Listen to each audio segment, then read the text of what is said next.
Regardez Réussite, votre magazine de l'économie africaine, générique.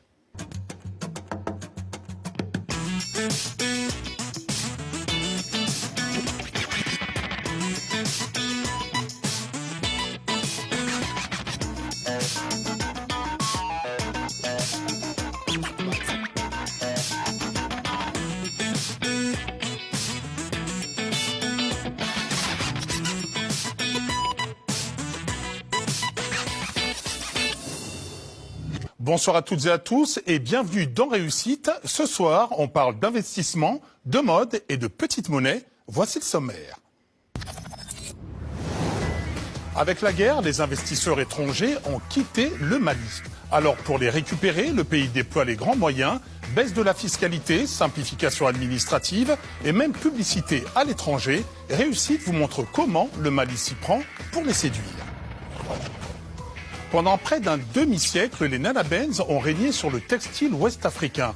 Dans un instant, nous partirons à la rencontre de leurs héritières, ces nanettes qui reprennent le flambeau du wax africain. Palemfo Naundomo est un paysan burkinabé atypique. Comme de nombreux autres agriculteurs, il cultive du manioc, sauf que lui est devenu millionnaire. Ce soir, il nous livre les secrets de sa réussite. C'est bien connu, les commerçants n'ont jamais de monnaie. Alors un jeune entrepreneur a décidé de leur proposer une solution, un porte-monnaie électronique uniquement dédié aux petites coupures. On voit ça dans quelques instants.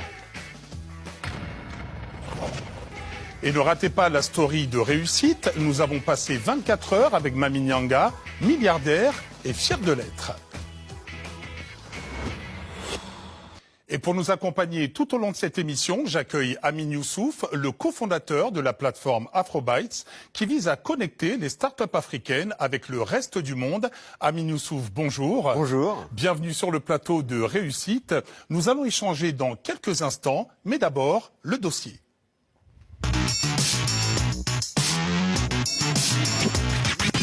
Entre 2011 et 2014, les investissements étrangers au Mali se sont écroulés à cause de l'instabilité et de la guerre. Aujourd'hui, le pays cherche à reconquérir les investisseurs. Incitations fiscales, conditions privilégiées. Rien n'est trop beau pour les chouchouter. Regardez. Aujourd'hui, Amadaou Silla a rendez-vous sur le chantier de sa nouvelle usine en banlieue de Bamako. Ici, il veut installer une fabrique de carton. L'homme n'en est pas à son coup d'essai. Il est le PDG fondateur de 2 des plus grosses entreprises agroalimentaires du pays.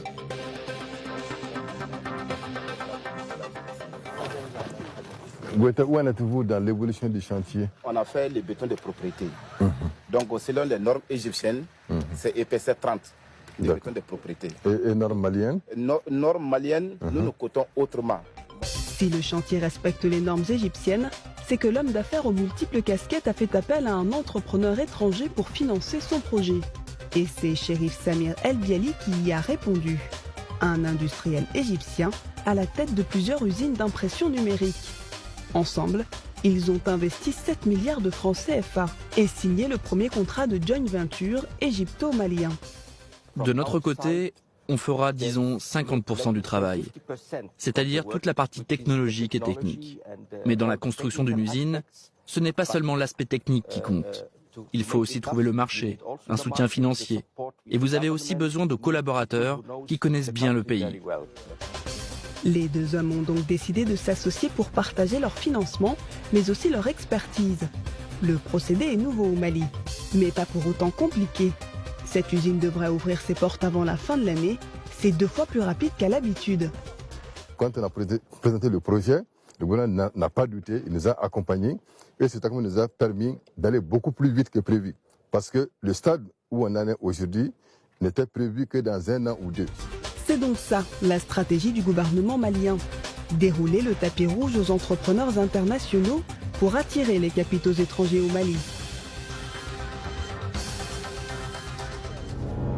Car avec la guerre en 2012, le flux des IDE a considérablement chuté dans le pays. Les investissements directs étrangers ont baissé de plus de 34% ces 5 dernières années au Mali, en passant sous la barre des 155 milliards de francs CFA en 2017. Alors pour renverser la tendance, le gouvernement cherche aujourd'hui à séduire les hommes d'affaires étrangers. Et pour ça, sa stratégie, c'est le guichet unique.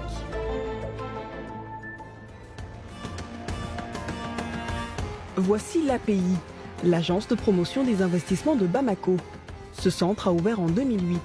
Pour tous les entrepreneurs étrangers, c'est le passage obligé pour investir au Mali. Il y a une liste des gens qui sont déjà passés ce matin.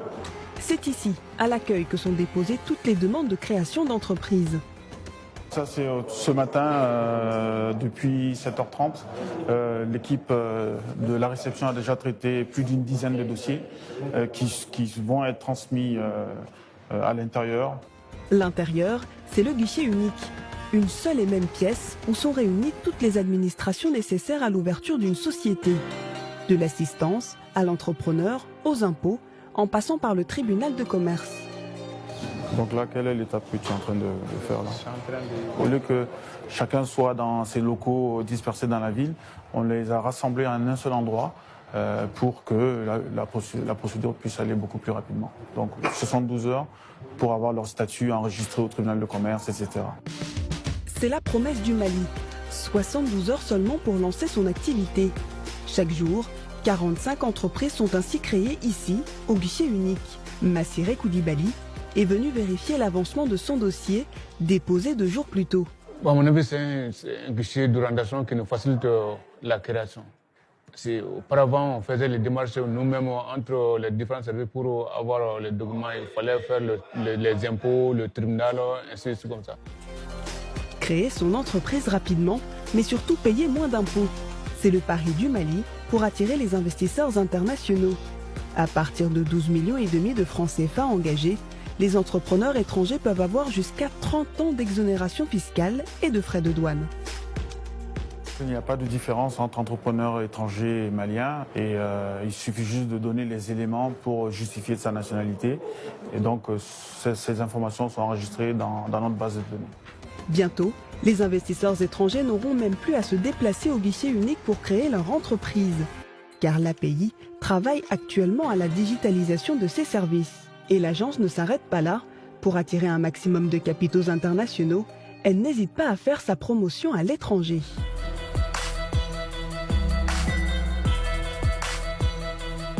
Direction Paris. L'API y organise une présentation de sa gomme arabique et du karité.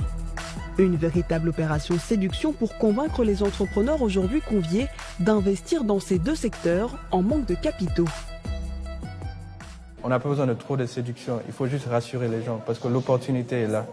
Il y a énormément de potentiel dans le domaine agricole. C'est que les gens ont peur de venir au Mali, soit à cause de la situation sécuritaire, soit ils savent même pas qu'il y a les opportunités. Une fois la salle remplie, Ibrahim Touré se lance. Il parle d'un potentiel économique incontournable. Pour conquérir son audience, l'agent de communication sort le grand jeu, vidéo à l'appui.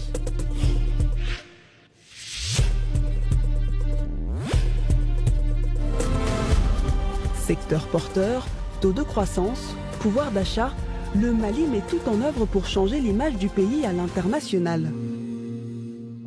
Le Mali a une des lois les plus favorables pour l'investissement en Afrique et peut-être même dans le monde. Vous pouvez avoir des incitations fiscales comme les réductions des impôts et puis des taxes de 1 jusqu'à 20 ans selon votre montant d'investissement. Aux exonérations d'impôts s'ajoute également l'abaissement des frais de douane pour faciliter aux entrepreneurs l'importation de leur équipement. Tout est pensé pour attirer les investisseurs étrangers et simplifier leur installation au Mali. À l'issue de sa présentation, Ibrahim Touré est satisfait. Il a échangé avec plusieurs entrepreneurs. Ça s'est bien passé, on a bien présenté le Mali. On espère que les gens auront la confiance de venir. On a tout dit, on a montré une belle vidéo du pays, on a parlé des bénéfices fiscaux. Donc, je pense que ça s'est bien passé. L'opération séduction de l'API a en effet été concluante. Depuis cette réunion à Paris, 2 entreprises européennes ont déjà confirmé leur volonté de venir à Bamako. Mais le travail de l'agence gouvernementale, ce n'est pas uniquement de convaincre les investisseurs de s'installer au Mali. Son rôle, c'est aussi de s'assurer qu'ils n'aient pas envie de repartir. Le Mali dorlote ses investisseurs étrangers. Ibrahim Touré et sa collègue Awa Bakayoko sont aujourd'hui aux petits soins avec Bramali, la société des brasseries du Mali qui appartient au groupe français Castel, numéro 2 des bières et des boissons gazeuses en Afrique. En 2014, elle a bénéficié d'un agrément au Code des investissements du Mali. Et aujourd'hui, les deux agents de l'API assurent le service après-vente. Ça c'est la nouvelle ligne que API nous a aidé à installer. Donc vous avez bénéficié de l'agrément avec ça? Exactement, pour l'installation de cette ligne-là. La société Bramali a investi 8 milliards de francs CFA pour moderniser sa chaîne de production. Mais l'agrément qu'elle a obtenu lui a permis de bénéficier de 400 millions de francs CFA d'exonération fiscale. Les agents de l'API sont aujourd'hui censés s'assurer du bon fonctionnement de la nouvelle ligne de production. C'est ce qu'ils appellent l'aftercare, leur service de suivi. C'est l'activité de l'aftercare que de pouvoir continuellement trouver ce rapport de confiance entre les investisseurs que nous arrivons à faire venir. C'est une manière de leur montrer notre présence et de garder leur confiance, évidemment. Mamadou Diallo, le directeur des ressources humaines de l'entreprise, est satisfait de ce suivi sur le terrain. Ça nous donne l'impression d'être soutenu, d'être accompagné. Le but de cette visite-là, c'est que demain, si on a un projet du genre, on saura quand même que l'API est là et on pourra compter sur lui.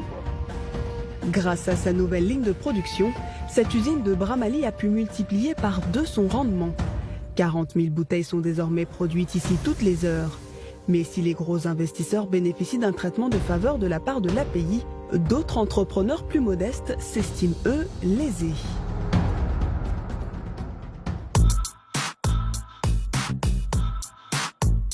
Chérif Aïdara est un jeune franco-malien. Il a vécu toute sa vie entre la France et la Chine avant de rentrer en 2015 à Bamako pour lancer Africa Solar, sa start-up de lampes solaires. Le guichet unique a permis au jeune homme de créer son entreprise, mais avec une somme de 2 millions de francs CFA investis au départ, il n'a pas pu bénéficier des avantages fiscaux proposés par l'API. Ça nous a permis de créer la structure administrativement, mais on a mis du temps pour le mettre en place. Ça n'était pas fait aussi rapide qu'on l'aurait cru. Effectivement, le Mali, c'est un marché qui est différent du marché français ou du marché chinois. Donc c'était déjà de connaître le marché local et aussi connaître les organismes susceptibles de nous aider à mettre en place administrativement l'activité. Car au Mali, les PME n'ont pas d'exonération fiscale ou de frais de douane. Alors pour répondre présent à ces plus petites structures, Diaspo Hub a mis en place un service de suivi. Chérif Aïdara a aujourd'hui rendez-vous avec son mentor. Les ventes ont baissé et on essaie de voir un peu quelles sont les raisons qui font qu'elles baissent.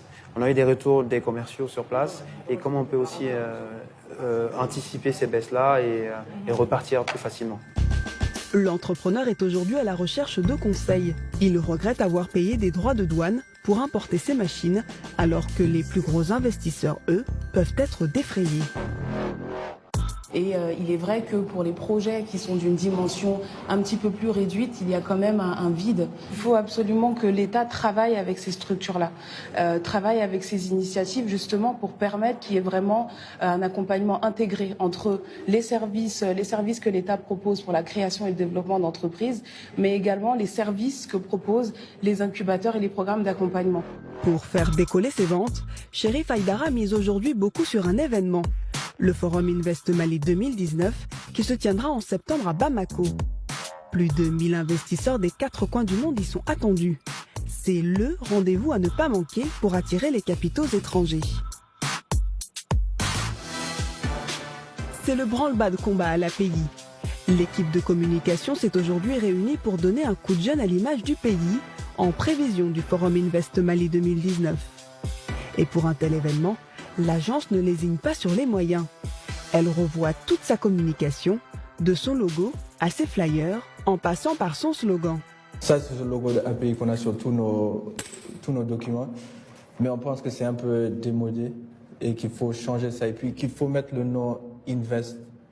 Parce que API, je ne pense pas qu'il y a des gens qui savent ce que ça veut dire, surtout à l'extérieur, l'Agence pour la promotion des investissements, surtout les pays anglophones. Tout est pensé dans les moindres détails. Nous, on voudrait quelque chose qui est un peu plus direct et qui montre que nous, on essaie d'amener les investissements au pays.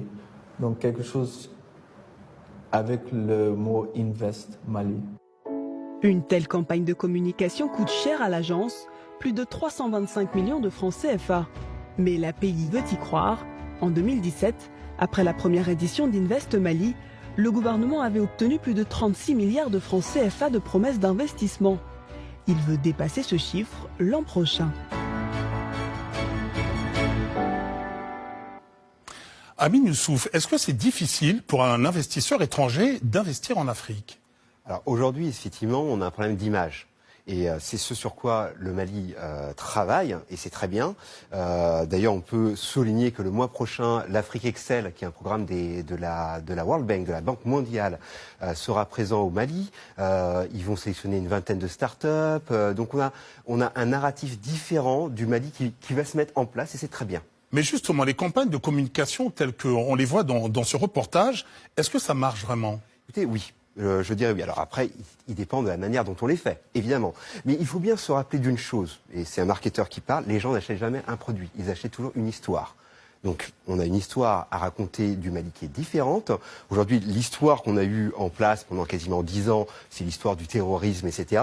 Évidemment, quand vous êtes abreuvé de ces images, de cette histoire-là, l'investissement, vous n'avez pas forcément envie. Maintenant, quand on arrive à placer de nouveaux mots-clés pour définir le Mali, l'investissement, l'innovation, l'attractivité, la fiscalité, là, ça change tout. Alors, est-ce que les communicants anglophones, en tout cas pour les entreprises, racontent les histoires différemment des communicants francophones? Oui. On va constater que le storytelling, comme on dit, anglophone, est quand même un peu plus abouti que dans l'espace francophone. Mais on rattrape et c'est plutôt, ça va dans le bon sens. Donc voilà, c'est très bien. Mais ce qui intéresse quand même les investisseurs, c'est plutôt la promesse d'abord de faire des bénéfices. Ah oui. Ça, c'est très important. Je pense que, et c'est ce que chez Afrobytes on porte une Afrique business. C'est-à-dire que, notamment dans l'espace francophone, je pense, on a trop souvent associé l'Afrique à l'aide.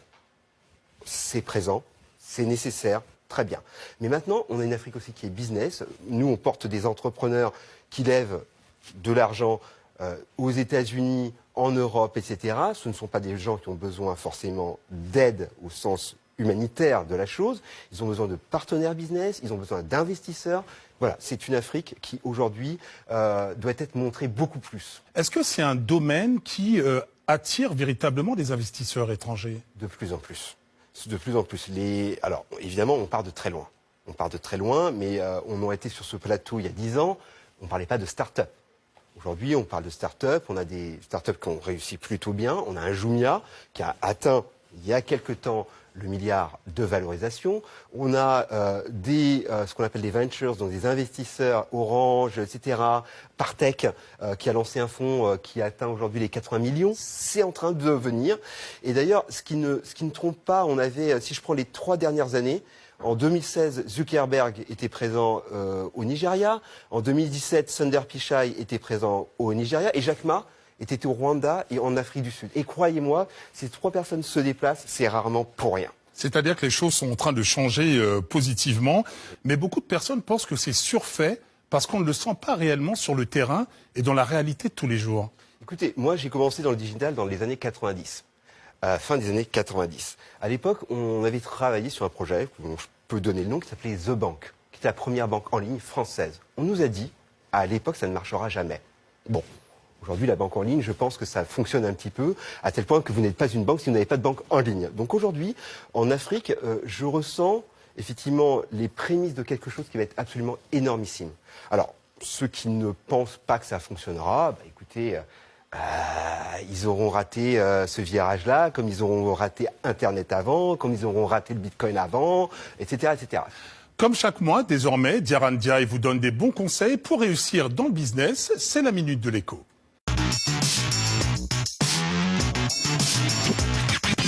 Bonsoir Diarra. Bonsoir Robert, bonsoir Monsieur Youssouf. Ce soir, vous nous parlez de business plan. Lorsqu'un entrepreneur souhaite créer son entreprise, il doit pouvoir montrer qu'il sait où il va, quelle stratégie il va utiliser et pourquoi. C'est important pour lui, mais c'est aussi indispensable pour convaincre les investisseurs de lui prêter de l'argent. C'est ça le business plan. Mais concrètement, Diarra, qu'est-ce qu'un business plan ? Eh bien, c'est un document de référence qu'on construit toujours de la même façon. Il doit, en quelque sorte, convaincre que votre entreprise peut engranger des bénéfices, en clair, qu'il existe un besoin et que les clients potentiels sont nombreux, mais surtout que votre marché présente un potentiel de croissance. Il faut aussi prouver que vous avez le profil pour gérer votre entreprise et que vous disposez de toutes les compétences nécessaires. Ensuite, il faut vous assurer que votre part de marché sera importante et durable. Pour cela, il faut savoir qui sont vos concurrents et savoir en quoi votre offre à vous est différente. Mais l'élément le plus important, c'est votre modèle économique. Autrement dit, comment vous allez gagner de l'argent. En résumé, le business plan est donc à la fois une feuille de route pour le chef d'entreprise, mais aussi un document qui va convaincre et inspirer les banques. Il ne faut pas le négliger, car plus les informations sont exhaustives et pertinentes, plus vous avez de chances d'obtenir des financements. Amine Youssouf, je me tourne vers vous. C'est quoi un bon business plan ? Alors, un bon business plan, d'abord, c'est une bonne présentation. C'est quelque chose de très synthétique. Alors, moi, je conseille à nos internautes d'aller sur Internet. Ils ont quantité de modèles présents en anglais, en français, des vidéos, des coachs. Profitez-en.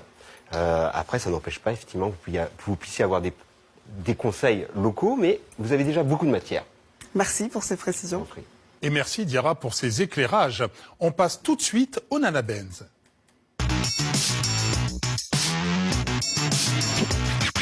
Pendant des années, les Nana Benz ont régné sur le marché du textile au Togo, mais aujourd'hui, ce sont leurs héritières qui reprennent le flambeau. Fini la vente de tissus sur le marché. Désormais, les nanettes, comme on les appelle, montent en gamme et vendent leurs créations en ligne. Un changement d'époque, mais surtout de stratégie. Regardez.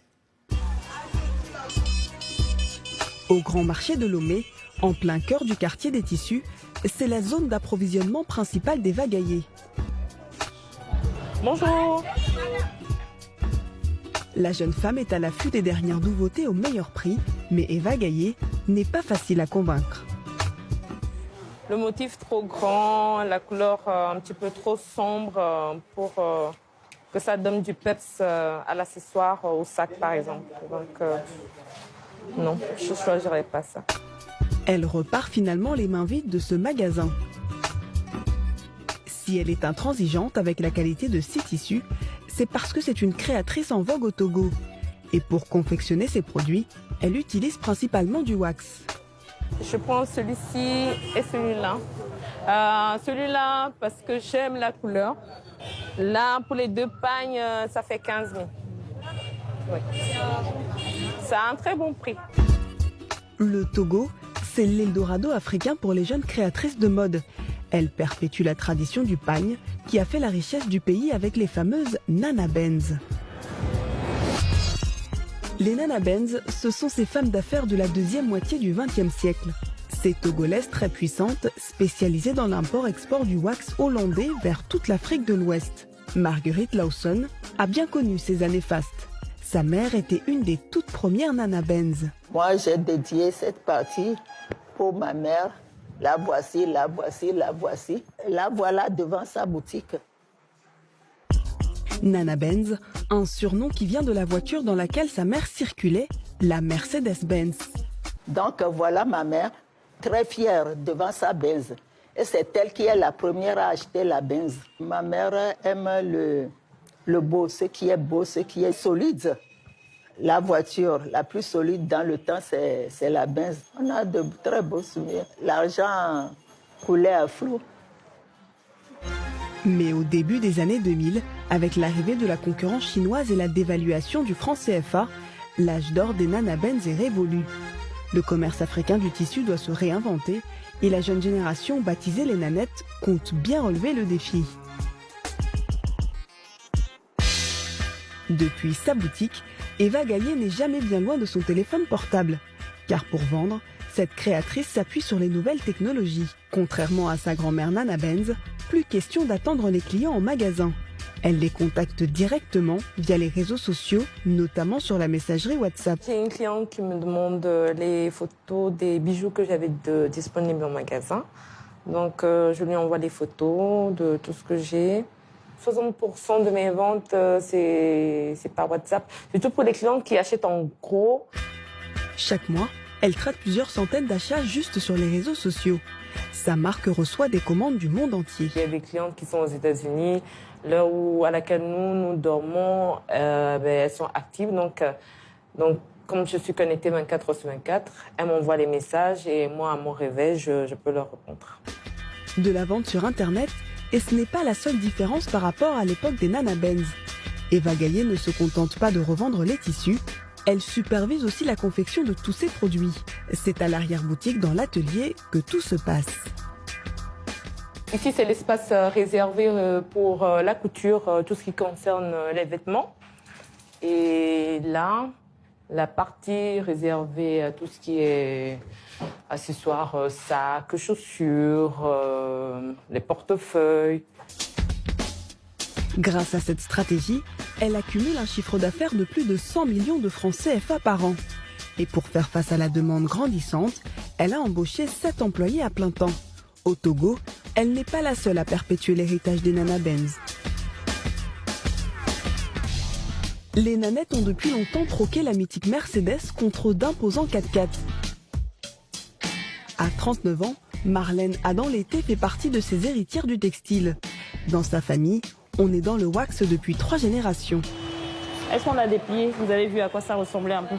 Cette petite fille de Nana Benz a étudié à Paris le droit social et les ressources humaines, une formation nécessaire pour faire face à la concurrence. Chiffre d'affaires, bon, c'est clair qu'on est dans les millions. Pour une journée où on vend bien, il faut au moins qu'on dépasse 1 million de francs CFA. Pour perpétuer l'héritage familial, elle a complètement changé le business model de l'entreprise. Plus question de revendre comme les Nana Benz des tissus fabriqués aux Pays-Bas. Marlène Adam-Lété conçoit ses pailles de A à Z, qu'elle fait ensuite produire en Chine, et ça commence par le choix du design avec son styliste. Salut, comment tu vas? Comme plusieurs fois par mois, Déo Gracias est venu faire le point sur ses dernières idées de création. Pour la prochaine collection, c'est de l'ethnique. On veut sortir ce côté et à la fois africain et à la fois moderne. Donc, avec nos dessins géométriques, on veut essayer de se démarquer un peu.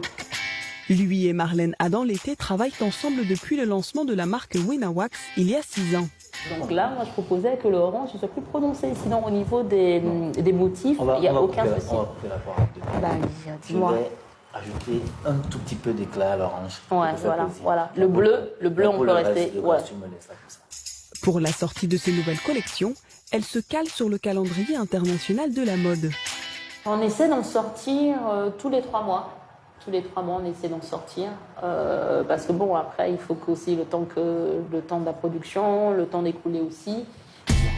Une quête permanente de nouveautés pour gagner toujours plus de marché. Comme les Nana Benz à l'époque, Marlène Adam-Lété part à la conquête de l'étranger. On essaie de tenir compte des spécificités en fait de chaque pays.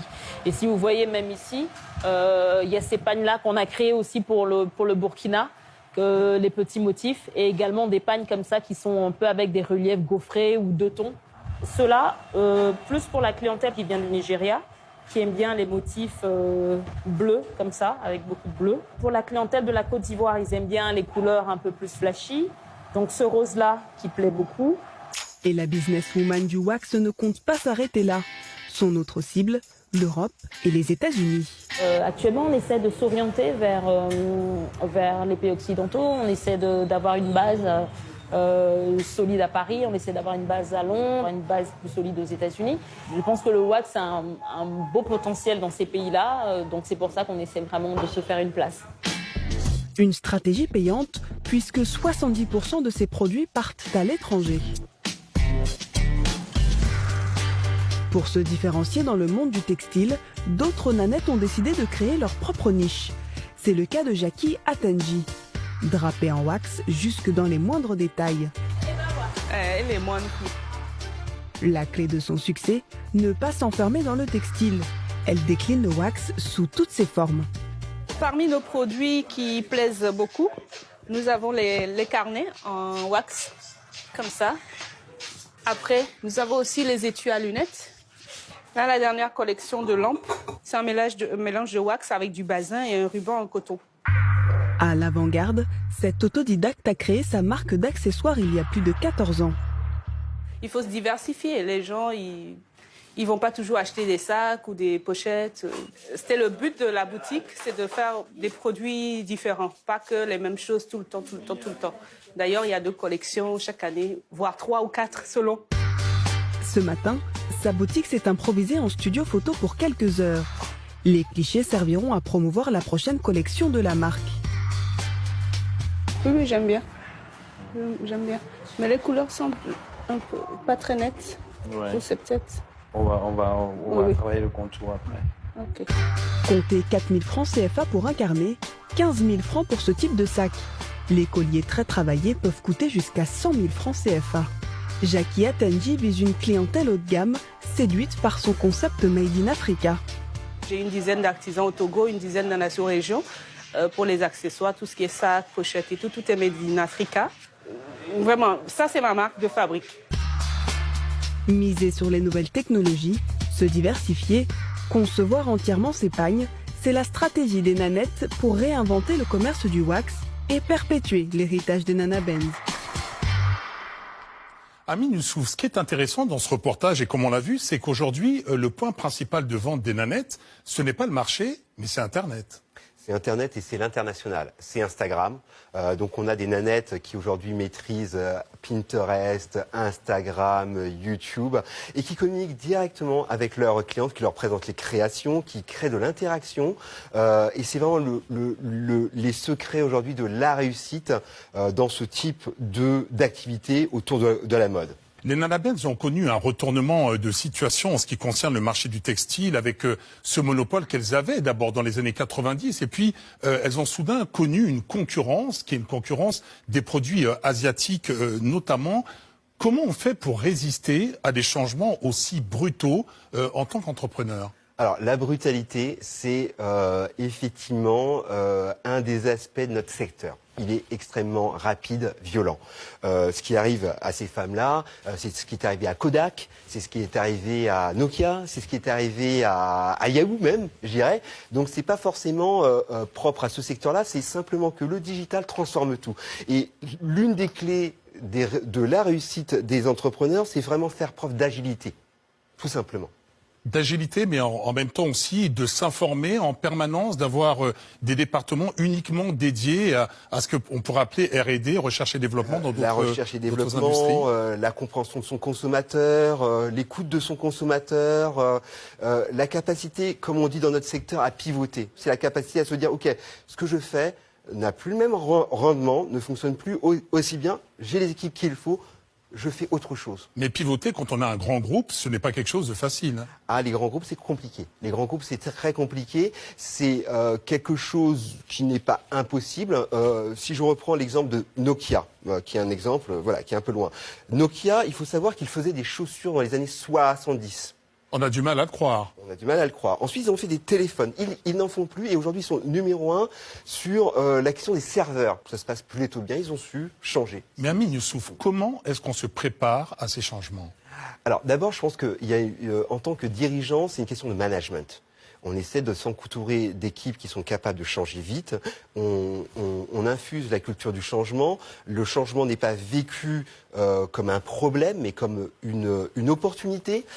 J'ai l'habitude de dire que, au final, ce qui se passe en Afrique, on a des problèmes. Et ce qui est intéressant dans le secteur, c'est que nous, on se situe, en tout cas dans l'univers des startups, comme ce qu'on appelle en anglais des problem solving companies, c'est-à-dire des entreprises qui doivent répondre à des problèmes précis et créer de la croissance. Alors quelle est la spécificité de la tech africaine par rapport à celle qu'on peut voir dans d'autres endroits ? Alors ce qui est intéressant, c'est qu'effectivement la valeur d'usage est très importante. Ce qui va marcher en Afrique, parce que je pense que le consommateur africain est pragmatique, ce qui fonctionne, ce qui améliore sa vie, il l'adopte.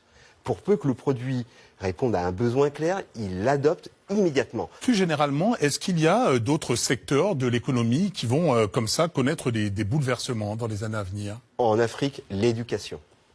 L'éducation pour une simple raison, c'est que nous avons une croissance démographique qui fait que de toute façon, il est techniquement impossible de construire des écoles, c'est-à-dire un toit, 4 murs, à la vitesse où les enfants viennent. C'est impossible.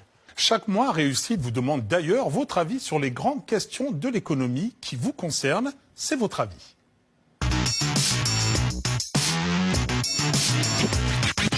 Et ce soir, Diarra, nous parlons des impôts. Effectivement, Réussite s'intéresse à vos préoccupations. Cette fois, on vous a questionné au sujet des impôts. Faut-il les baisser?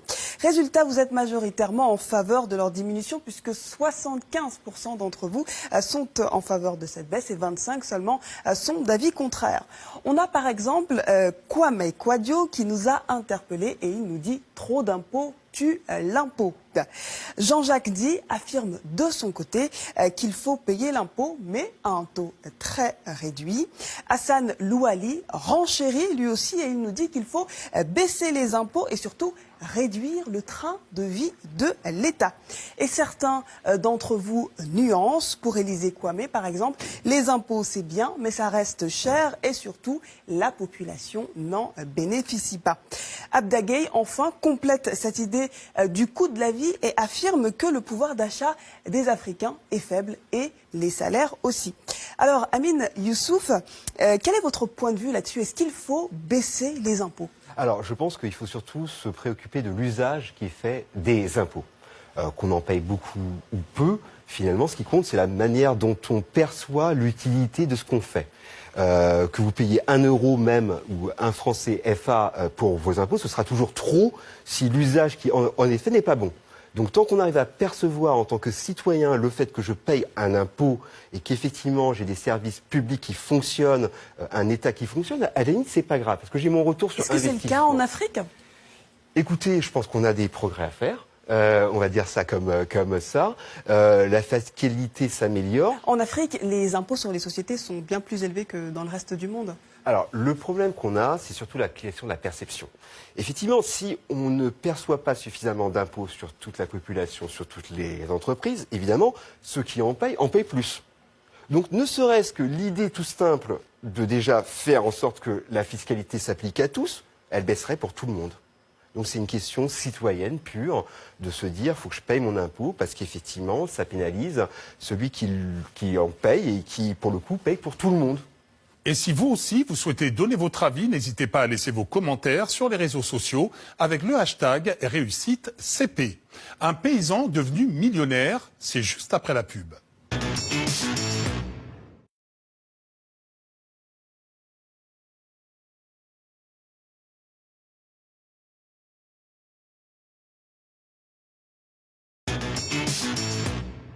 De retour sur le plateau de Réussite en compagnie d'Amine Youssouf, le cofondateur de la plateforme Afrobytes et de Diarra Ndiaye. Mais commençons d'abord par un portrait. Juste après son bac, Palemfo Naondomo a réalisé son rêve, devenir paysan. Il a commencé avec moins d'1 hectare de terre. Aujourd'hui, il en exploite 150. Quel est son secret? Regardez. Tonkar, un village près de Gaoua. Dans le village rural, il y a un homme que tout le monde connaît. Et c'est dans son champ que nous le retrouvons. Car Palemfo Naondomo est un paysan qui a fait fortune grâce à la culture du manioc.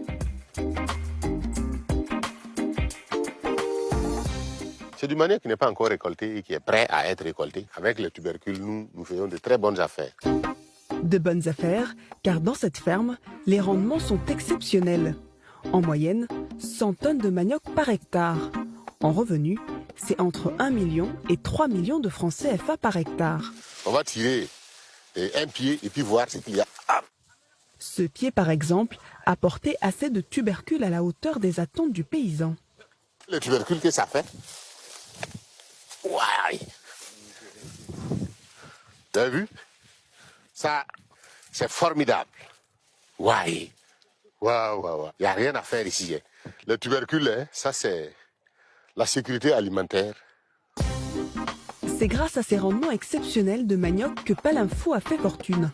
Chaque année, il réalise entre 100 et 200 millions de francs CFA de chiffre d'affaires. Pour lui, le manioc, c'est tout simplement un secteur d'avenir qui pourrait changer la vie de milliers d'autres paysans. C'est au moins un élément clé aujourd'hui qui permettra au monde rural d'avancer et d'aller de l'avant. Et sortir de la faim et de la pauvreté. Il n'y a pas une culture où le producteur peut s'en sortir avec 1 million à l'hectare si ce n'est pas le manioc. Et si le manioc est autant rentable, c'est que le tubercule est très prisé sur le marché burkinabé, mais aussi partout sur le continent africain. Couscous, to, gari, tapioca et surtout atiéké. Le manioc sert à la préparation de beaucoup de plats traditionnels. Avec le manioc, rien ne se perd, tout se transforme, même ses feuilles se mangent. Palinfo l'a compris depuis longtemps et c'est pourquoi il a décidé de miser sur sa culture. On ne jette rien. On utilise les tiges pour le repiquage, on utilise les tubercules pour manger. Même les feuilles, c'est consommable. Amoureux de la terre, c'est une fois son bac en poche que Palinfo a décidé de se consacrer à la culture du manioc. Il a d'abord commencé en 2008 avec 1/4 d'hectare. Aujourd'hui, son domaine agricole s'étend sur 250 hectares. Je vous assure, de 1/4 d'hectare, j'ai racheté tout le site là. On totalise tout, on a autour de 250 hectares. C'est-à-dire tout le temps, on a du maïs, on a tout le temps le manioc, on a tout le temps du riz. Le paysan emploie 35 personnes à temps plein et des centaines de travailleurs saisonniers chaque année. Tu vois ici, la terre n'est pas revenue sur les pieds de maïs. Donc ça veut dire que ça ne va pas échelonner, ça ne va pas bien être. Voilà. Oh, pour cette rangée, il faut reprendre un peu. Tu vois ici, il faut un seul côté. S'il a commencé par le manioc, Palinfo cultive aussi du maïs et du riz, souvent dans le même champ. Cela s'appelle de la culture associée. Selon le roi du manioc, c'est l'un des secrets de sa réussite. À chaque mètre carré, on met un pied de manioc. Donc la plantation va se faire ici. On repique là. Comme ça.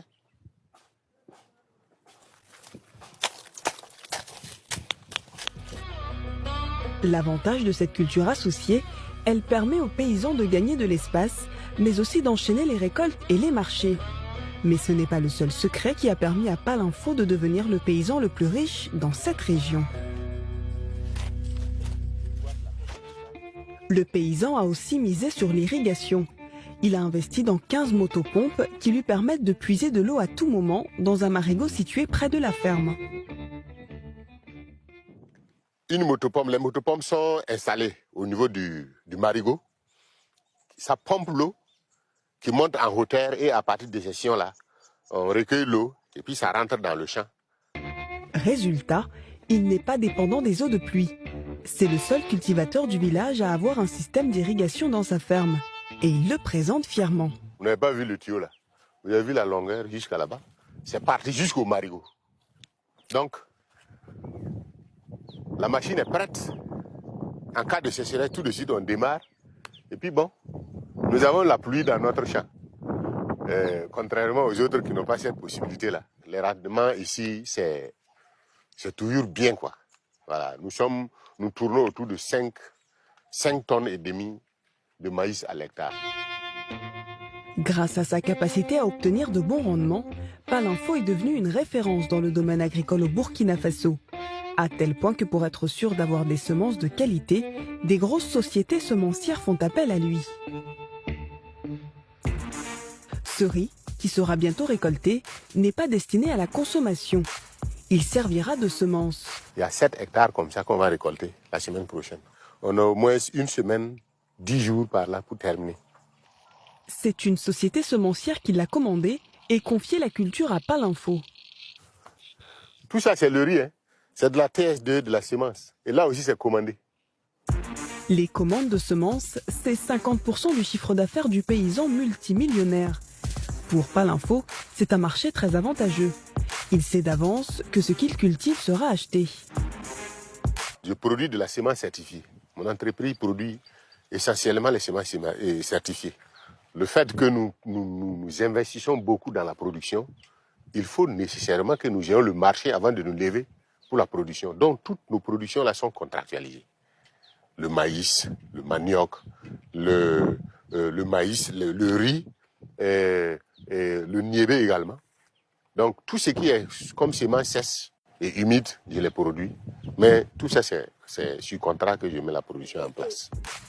Si Palinfo est aujourd'hui un paysan à succès, ses débuts sont loin d'avoir été faciles. Comme beaucoup d'entrepreneurs qui commencent, l'homme de 54 ans a été confronté à un problème de financement. À ses débuts, aucune banque n'a voulu lui prêter de l'argent. Ce qui n'a pas été facile, c'est le financement. Et au début, en 2008, j'avais 3 500 000. Je voulais démarrer mes activités avec 7 millions. Les 3 millions que je recherchais, 3 500 000, j'y passais par toutes les banques. Il n'y a pas une banque qui m'a financé.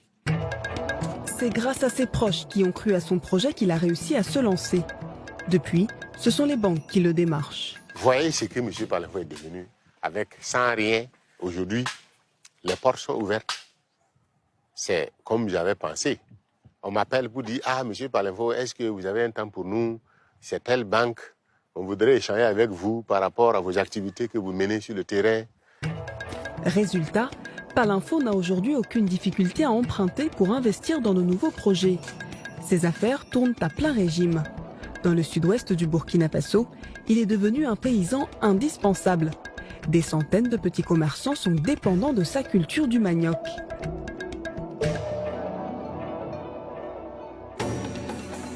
C'est le cas de Madame Biba Sankara. La commerçante a monté sa propre unité de transformation de manioc en atiéké. Elle connaît très bien Palenfo. C'est son principal fournisseur de manioc. Regardez, c'est ça le manioc qui vient de chez Monsieur Palenfo. Tout ça, de là jusqu'ici. Je lui ai acheté 1 600 000 francs CFA de manioc. Tout ce qu'on voit là, ici, autour de moi. Chaque sac contient 100 kilos. Mais les liens entre Biba Sankara et Palenfo ne s'arrêtent pas là. Ils se connaissent depuis longtemps. La commerçante a vu commencer celui qui est aujourd'hui le roi du manioc au Burkina Faso. J'ai commencé à travailler dans le domaine du manioc avant Palenfo. Je partais dans un petit village acheter du manioc. Là-bas, Palenfo possédait une bascule. Moi, j'achetais et c'est lui qui se chargeait de peser le manioc. Il a donc commencé en travaillant pour moi. C'est après qu'il est allé se lancer dans la culture du manioc. La transformatrice encourage Palenfo à investir davantage dans la filière du manioc. Et justement, le roi du manioc a prévu de nouveaux projets. Grâce à l'argent du manioc, le paysan multimillionnaire a pu installer à Gawa cette unité de décortiquage de riz. Dans le sud-ouest du Burkina Faso, personne ne l'avait fait avant lui. Voilà. Là, c'est l'unité de décortiquage de riz. Une mini-viserie que nous avons mis en place. Donc, en 1 heure, on peut décortiquer 750 à 1 tonne de riz. D'ici peu, il espère tripler sa production en investissant dans une deuxième machine d'une plus grande capacité. Mais ce n'est pas tout. Palenfo a un autre projet encore plus important, se lancer dans la transformation de son propre manioc. C'est aussi sur ce site-là que nous allons mettre, que l'entreprise va mettre encore l'unité de production de pâtes à travers le manioc. Tous ces résultats-là sont liés au manioc. Cette machine de transformation du manioc a déjà été achetée et sera bientôt installée. L'objectif du roi du manioc est simple, créer de la valeur ajoutée sur sa production et augmenter ses revenus. Il espère vendre ses produits transformés aux 4 coins du Burkina, comme il le fait déjà avec le manioc, et pourquoi pas dans la sous-région. Amin Youssouf, qu'est-ce que vous pensez du parcours de Palenfo Naundomo ? Alors il est excellent, on a un parcours exceptionnel d'un entrepreneur qui a su réinvestir, qui a su innover, qui a su passer à l'échelle, qui a su se moderniser. Donc voilà, on a vraiment une personne qui a une vision par rapport à ce qu'il fait et c'est ce dont on a besoin. C'est ça finalement être entrepreneur, c'est avoir une vision. Effectivement, c'est avoir de la motricité, c'est être en mouvement. Une fois que vous stagnez, ça devient très compliqué. Donc il faut être capable de se projeter. Il a commencé très petit il s'est agrandi, il est allé voir les banques, il retourne voir les banques. Aujourd'hui, est-ce que c'est un agriculteur? Est-ce que c'est un financier? Il commence à être un financier un petit peu. On sent dans son discours qu'il a intégré complètement toutes ces choses-là. Il est rompu au juridique parce qu'il décide de ses contrats en amont, donc il prévoit vraiment les choses. Donc voilà, on est vraiment sur, je pense, une réussite qui n'est pas prête de se stopper. On parle souvent d'ailleurs de la nouvelle économie dont vous venez d'ailleurs. Quel conseil est-ce que vous pourriez donner à cet entrepreneur? De continuer sur la modernisation. Alors, on a deux choses en Afrique qui arrivent. D'abord, vous avez ce qu'on appelle l'innovation frugale. Donc, c'est une innovation qui va nous venir d'Inde. C'est plutôt, comme il a montré, des choses assez simples. Et puis, on a l'innovation technologique. Donc là, il faut bien se mettre en tête que l'Afrique fait sa révolution agricole avec des possibilités techniques que l'Inde et la Chine n'avaient pas. On a des smartphones, on a des drones, etc. Donc on a un potentiel de croissance immense en fait. On passe tout de suite à la chronique de Diarra.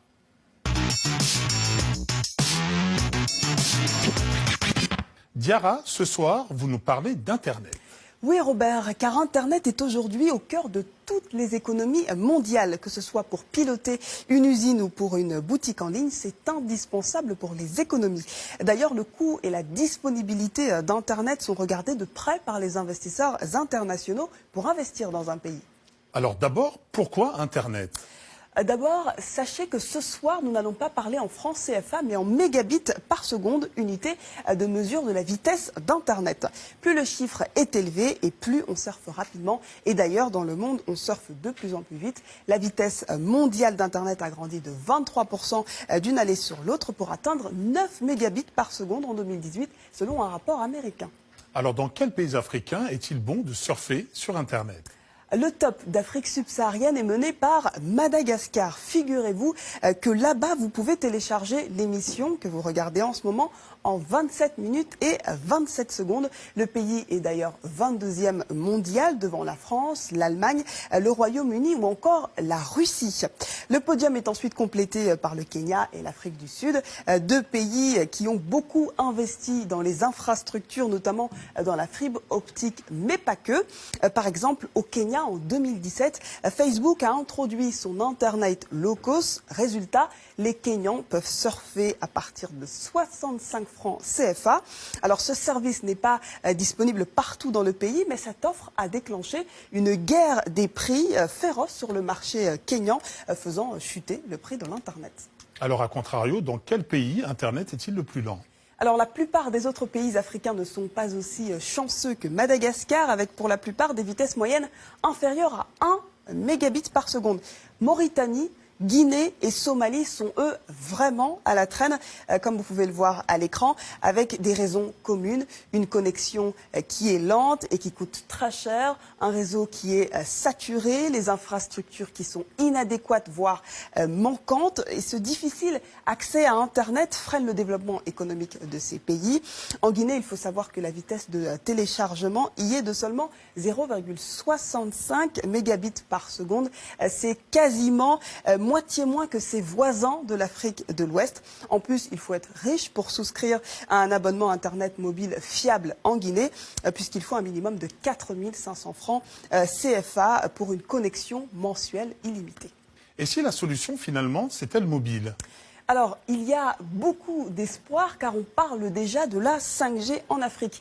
Une connexion mobile qui est plus rapide mais surtout beaucoup moins chère à déployer que la fibre optique. Et même si cela paraît être une science-fiction pour certains pays d'Afrique où la 3G est encore balbutiante, c'est déjà une réalité puisqu'on a Vodafone qui a déjà lancé la 5G au Lesotho.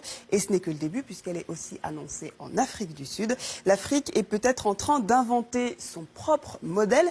Amine Youssouf, est-ce qu'on peut aujourd'hui se passer d'Internet, notamment au niveau du business ? Ah non, Internet est devenu un droit fondamental, au même titre que l'accès à l'eau, à l'électricité, etc. Vous avez cité l'exemple de Madagascar. Alors certes, on a mis de la fibre optique, mais il faut savoir que ça a créé des emplois. C'est-à-dire que Madagascar est un centre de offshoring. Le offshoring, pour faire très simple, c'est des développeurs qui sous-traitent du développement informatique sur place à coût moindre.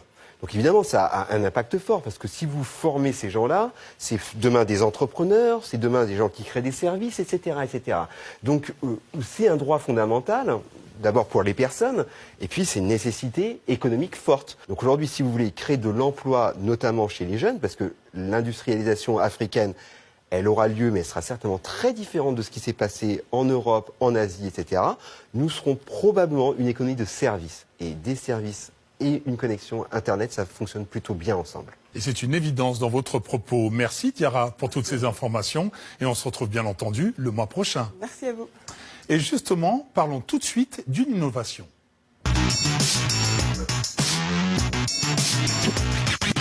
Tout le monde a déjà été confronté à ce problème. Au moment de payer, personne n'a de petite monnaie. Alors un jeune entrepreneur ivoirien a imaginé une solution, un porte-monnaie électronique pour les petites coupures qui connaît un franc succès. Son application a déjà été téléchargée plus de 10 000 fois. Regardez. Youssouf est étudiant. Comme chaque matin, il prend un taxi pour aller à l'université. Et comme tout le monde, il est confronté à un problème. Les chauffeurs n'ont jamais de monnaie. Mais lui a trouvé la parade. Bonjour monsieur, vous avez l'application Timon, je vais juste payer par l'application Timon. C'est possible? Timon, c'est une application mobile qui a pour ambition d'en finir avec les problèmes de monnaie en Côte d'Ivoire. Depuis qu'il l'a téléchargée, la vie de Youssouf a littéralement changé. Ça permet d'économiser du temps, de gagner en temps. Comme on l'a dit en Côte d'Ivoire, ça permet de gagner en temps. Et sans vraiment de discussion ou encore sans discuter de quoi que ce soit, j'ai pas la monnaie, j'ai de la monnaie, bon, vraiment, vous avez fait exprès. L'application de paiement mobile est réservée aux petites sommes d'argent. En échange de 200 francs CFA par mois, Youssouf peut l'utiliser autant qu'il veut, sans aucun frais de transaction. Vous n'avez pas de frais à payer comme les autres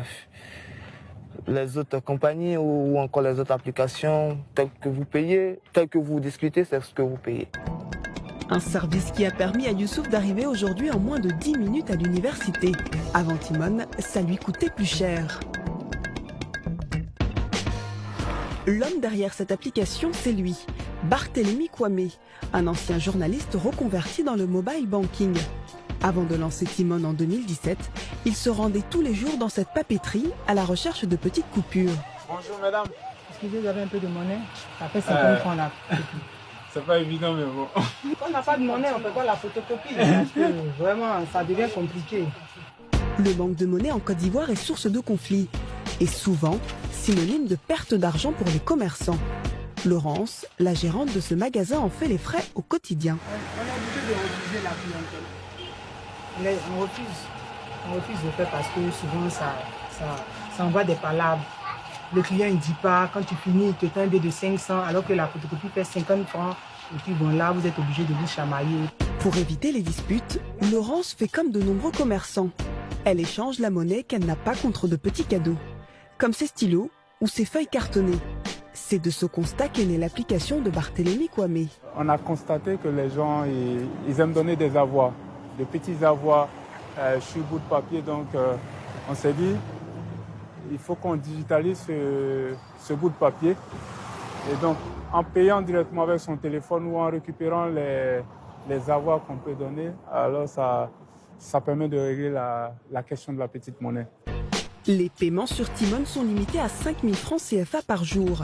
C'est avec ce positionnement que le jeune chef d'entreprise veut faire sa place dans le paiement mobile. Car en Côte d'Ivoire, le mobile banking est un secteur très concurrentiel. Opérateurs téléphoniques, banques traditionnelles ou acteurs spécialisés, tout le monde essaye de se faire sa place. Le marché est estimé à 11 millions d'utilisateurs potentiels. Alors pour se faire un nom, Timon mise sur la proximité. Chaque jour, les employés de la plateforme font le tour des commerçants qui utilisent le service. Ce matin, Christophe a rendez-vous dans ce bar à fruits. Bonjour madame. Bonjour monsieur. Monsieur Nyakou, agent Timo. Voilà. Alors, je viens rendre visite madame parce qu'elle nous a contacté hier pour une opération sur son compte Timo. Comme Christophe, ils sont 10 agents à se déplacer à travers la Côte d'Ivoire. Leur rôle, expliquer aux commerçants comment utiliser l'application, mais également leur remettre leur argent. Vous voulez faire un retrait de combien? 5 000, c'est ça? 5 000, c'est bon. Josiane, la gérante du bar, est satisfaite. Son échange avec l'agent Timone la tranquillise. Ça nous rassure parce que nous sommes directement en contact avec les partenaires. Quand une difficulté s'impose, directement vous réglez. Et ça me fait gagner du temps aussi. Malgré tous ses efforts, Timone ne compte à ce jour que 10 000 abonnés. Alors, pour attirer de nouveaux clients, Barthélémy Kwame a décidé de diversifier ses activités en proposant de nouveaux services. Direction l'AIP, l'agence ivoirienne de presse, la principale source d'information du pays. Car Timone n'est plus seulement un porte-monnaie électronique, l'application est aussi désormais un kiosque numérique. Comment ça avance? Ça va bien. C'est notre affaire. Bon, ça va. Cette affaire, ce sont des abonnements à la presse en ligne, proposés directement sur l'application. Pour une somme de 100 à 900 francs CFA, l'utilisateur reçoit des articles de presse directement sur son téléphone. Et à en croire le patron, c'est une activité lucrative. C'est l'un des produits les plus rentables que nous proposons. Il s'agit de faire en sorte que l'application puisse être utilisée par le maximum de gens. Aujourd'hui, la presse, c'est 60% de son chiffre d'affaires. Les bénéfices, eux, sont partagés à part égale entre Timone et les médias. Ça nous permet de réinventer notre contenu parce que ça nous donne des ressources additionnelles qui nous permettent d'augmenter nos capacités de production. Donc à travers le partenariat avec Timone, c'est aussi un avantage pour l'agence. Comment ça fonctionne? Proposer de nouveaux contenus, c'est la formule de Barthélémy Kwame pour développer son application. Et il ne compte pas se limiter à la presse en ligne, il veut proposer toujours plus de services annexes.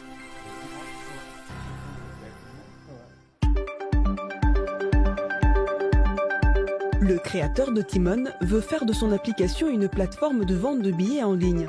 Et pour ça, il a rendez-vous aujourd'hui avec les acteurs de l'événementiel les plus importants du pays. Son objectif, les convaincre d'utiliser son application pour vendre leurs places de concert. Si les gens sont occupés toute la semaine, mais quand même ils ont envie de s'amuser le week-end, ils n'auront pas eu le temps d'aller prendre un ticket. Donc là aussi, vous perdez. Mais avec cette solution que nous vous proposons, vous pouvez vendre. Donc vos tickets sont vendus partout, à tout moment. Devant son PowerPoint, Barthélémy Kwame déroule ses arguments un à un. Dans la salle, l'auditoire semble convaincu. C'est un besoin sur le marché, en tout cas pour nous, organisateurs d'événements culturels, puisqu'on cherche à avoir le plus de canaux possibles pour vendre des tickets et simplifier la vie à nos prochains spectateurs. Donc oui, c'est une bonne idée. Autour de la table, un représentant de l'opérateur téléphonique MTN, un de ses principaux concurrents dans la monnaie électronique. Pourtant, il est séduit par le projet de l'entrepreneur. Aujourd'hui, avec cette solution-là, tous ceux qui veulent aller assister à un concert, à un spectacle, peuvent facilement payer les tickets en ligne. Et les organisateurs, ça va vraiment leur décharger tout ce qui est coût supplémentaire pour l'édition des tickets. C'est une très belle solution qui est très facile à utiliser et très simple. C'est la stratégie de Barthélémy Kwame pour imposer son application. Faire de ses adversaires des partenaires. En s'associant avec eux, le jeune entrepreneur aimerait profiter de la base client des opérateurs déjà installés pour les ramener vers son application. Car son objectif est ambitieux. D'ici à l'année prochaine, le PDG de Timone espère multiplier par 5 le nombre de ses utilisateurs. Amin Youssou, vous qui êtes un expert des startups, que pensez-vous de cette application? Alors d'abord, elle résout un problème et donc avoir une croissance extrêmement forte. Mais plus globalement, en Afrique, une des applications, on va dire, de l'innovation qui fonctionne bien, c'est très clairement les fintech. Tout ce qui va être mobile banking, tout ce qui va être paiement, tout ce qui va être assurance à l'acte. Aujourd'hui, pour prendre un exemple qui est souvent dit, mais je pense que c'est bien de revoir nos chiffres, M-Pesa, qui est situé donc au Kenya, la plateforme fait passer par cette plateforme-là plus de 50% du PIB. C'est énorme. Donc on a vraiment dans le domaine des fintech une potentialité de croissance extrêmement forte et c'est ce qui intéresse les investisseurs. Cet entrepreneur, vous l'avez dit, a choisi de diversifier ses activités en proposant de la place, de tickets par exemple pour les spectacles. C'est une bonne stratégie selon vous ? Oui, c'est une stratégie de diversification. Et puis, je pense qu'il occupait une niche qui n'était pas occupée. Ça rend service aux spectateurs, ça rend service aux promoteurs. Donc, tout le monde est content. Non, il a analysé son marché. Il a pas forcément mis en place une innovation qui n'existait pas dans le monde avant. Il a tout simplement constaté qu'elle n'existait pas chez lui. En l'adaptant évidemment sur place. Voilà, ce qu'il faut bien comprendre dans le terrain africain, c'est que certaines innovations consistent juste à remplir, à combler un vide sur des services qui existent déjà ailleurs. Mais simplement, ils n'existaient tout simplement pas. On l'a vu tout à l'heure pour la question du riz, on le voit maintenant pour la question de la petite monnaie, on le voit pour les questions des tickets de concert. Voilà, c'est des choses qui peuvent être tout simplement importées, adaptées. Je vous propose d'enchaîner tout de suite avec la story. Son nom est Françoise Pouené, mais les Camerounais l'appellent Mami Nyanga. Femme d'affaires influente, au look très personnel et au franc-parler assumé, Mami Nyanga ne passe jamais inaperçue, réussit à passer 24 heures avec elle. Look androgyne, à 50 ans, Françoise Pouené est une femme d'affaires accomplie. Hôtellerie, BTP, le groupe Franco qu'elle a bâti est aujourd'hui devenu incontournable. Je suis milliardaire et je ne cache pas mes milliards parce que je peux les justifier. Au Cameroun, Françoise Pouené est une star du business. Sa marque de fabrique, c'est de casser les codes de l'entrepreneuriat classique. Prends mon numéro, tu m'appelles, je vais prendre. 9 55 12 24. You are right. C'est bon. Aujourd'hui, elle partage son temps entre la gestion de son entreprise et l'organisation de conférences dans lesquelles elle livre le secret de sa réussite. Quand je peux former, accompagner les jeunes, les soutenir, les encadrer, it's my pleasure. 24 heures avec une femme d'affaires atypique. Ce matin, je commence par mon sport comme d'habitude. Donc, je fais 4000 mètres et après, je fais la gymnastique. Et voilà. C'est un rituel qu'elle respecte depuis plus de 20 ans. Les journées de Françoise Pouené commencent tous les matins à 6 heures par une séance de sport. Direction la terrasse de sa villa où elle marche entre 3000 et 4000 mètres par jour. Je compte un pied et quand je l'ai compté 100 fois, ça fait 100 mètres. Et quand j'ai fait 4000 pas, ça fait 4 km. 4000 pas, parce que je compte un pied. Après l'endurance, place à la musculation. Je dois le tordre, se faire. C'est avec ça que je développe ma poitrine, mes muscles. Au total, chaque matin, elle s'entraîne pendant plus d'1 heure.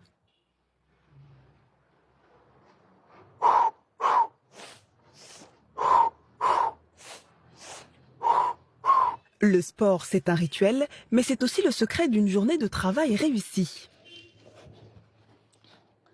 Parce que ça vous amène à plus de concentration, à plus d'équilibre. Parce que vous avez quelquefois des problèmes qui pèsent seulement sur vous que vous pouvez perdre l'équilibre. Et puis ça me permet aussi de maintenir ma ligne, qui est très important pour moi. On ne va pas avoir une Mami Nyanga avec les gros ventres et les grosses fesses quand même. Après l'entraînement, pas question pour Françoise Pouené de se reposer. Donc maintenant, quand j'ai fini comme ça, je dois mettre mes machines en route pour me laver et tout ça.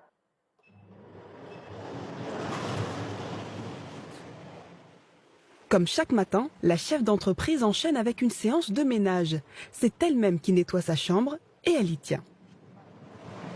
Les ménagères, non, ils viennent par ma chambre. Je fais tout moi-même dans ma chambre. Quand je fais ça chaque matin, c'est comme une détente. Puis moi, j'ai toujours plaisir à faire ça. Dans le monde des affaires au Cameroun, Françoise Pouené est un personnage qui détonne. Avec son look atypique et son franc-parler, elle est devenue une figure. À tel point que les Camerounais lui ont donné un surnom, Mami Nyanga. Il y a beaucoup de gens qui ne savent même pas comment je m'appelle. Ils pensent que Mami Nyanga, c'est mon nom de famille. Je vous assure, même jusqu'au palais de l'Unité, les gens pensent là-bas que Mami Nyanga, c'est peut-être mon nom de famille. Je ne suis pas extravagante, mais je vais être différente. Cette différence, Mami Nyanga en a fait sa marque de fabrique. Tous les jours, c'est comme ça. Mais si elle est aujourd'hui milliardaire, elle n'a pas oublié ses origines modestes. Les gens pensent que dès qu'ils sont grands, ils ne peuvent plus rien faire du tout. C'est pas vrai. Vous voyez, les nouveaux managers aujourd'hui, ce n'est plus les patrons qui viennent derrière la voiture, qui sont escortés, qui vont s'asseoir au bureau et qui donnent des directives aux gens. Non, ce n'est plus ça. Le nouveau management aujourd'hui, c'est le dynamisme. Et je l'exprime aussi en conduisant même ma voiture, comme vous avez vu tout à l'heure, en faisant même le ménage chez moi. La PDG arrive à son bureau tous les jours à 8 h. Son premier geste, prendre les nouvelles de ses différents dossiers en cours.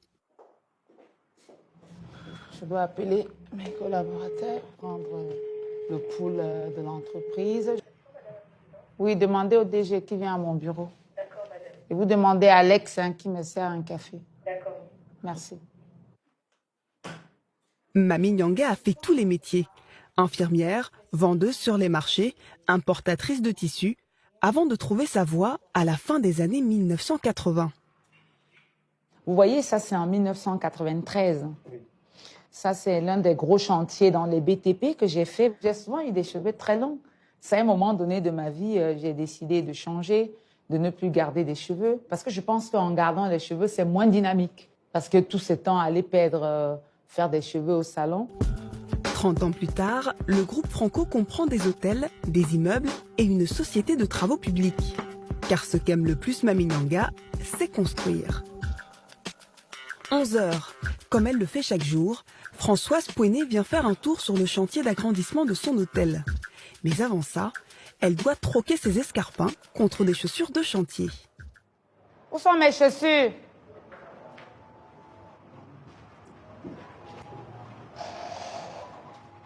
Donc, chaque jour, quand j'arrive là, je prends mes chaussures et puis je vais dans le chantier.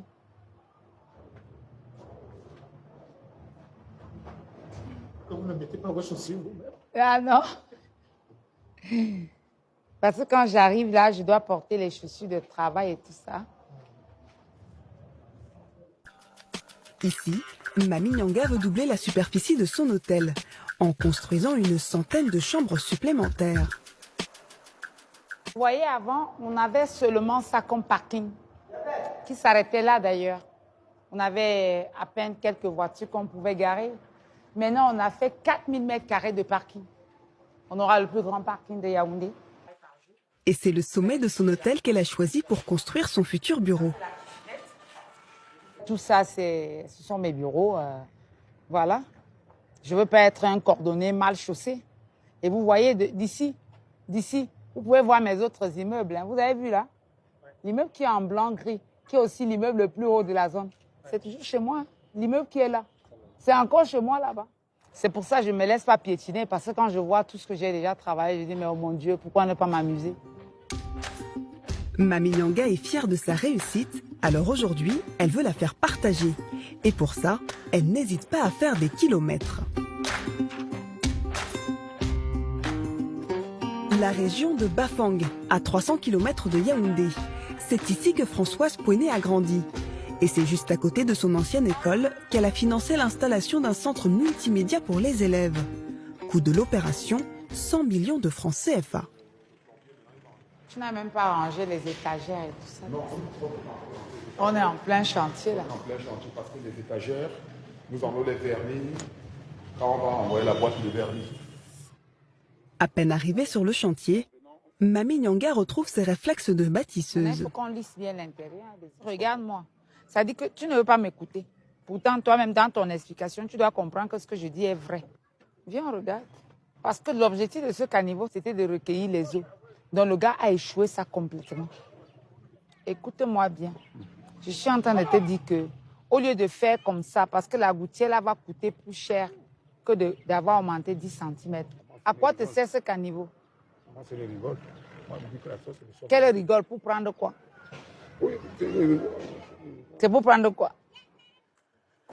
Mais Mami Nyanga n'a pas parcouru 300 km pour jouer le rôle de chef de chantier. Aujourd'hui, sur son agenda, elle a prévu une conférence avec ses étudiants de l'université. Elle veut leur exposer les recettes qui ont fait son succès. Comment faire pour être comme moi? C'est d'abord avoir confiance en vous-même, confiance en ce que vous voulez faire. Généralement, des gens heureux qui obtiennent ce à quoi ils aspirent ne sont pas des super-héros. Moi, je ne suis pas un héros, mais je suis quand même là. Et j'ai obtenu ce que je voulais. Des conférences comme celle-ci, elle en organise une fois tous les 2 mois dans tout le Cameroun. Mami Nyanga veut servir de modèle à la jeune génération. Les jeunes aujourd'hui qui veulent s'émigrer à l'étranger, qui veulent aller à la terre promise, ils croient que c'est la terre promise. Pourtant, la terre promise est ici. Oui, je vous dis que la terre promise est ici. Oui, la terre promise est ici, mes enfants. Un discours cash, un style bien à elle, avec ce qu'elle appelle le Mami Nyanga Tour, la patronne se vend en modèle de réussite pour le Cameroun. Une revanche pour cette vendeuse sur le marché, devenue en 30 ans milliardaire.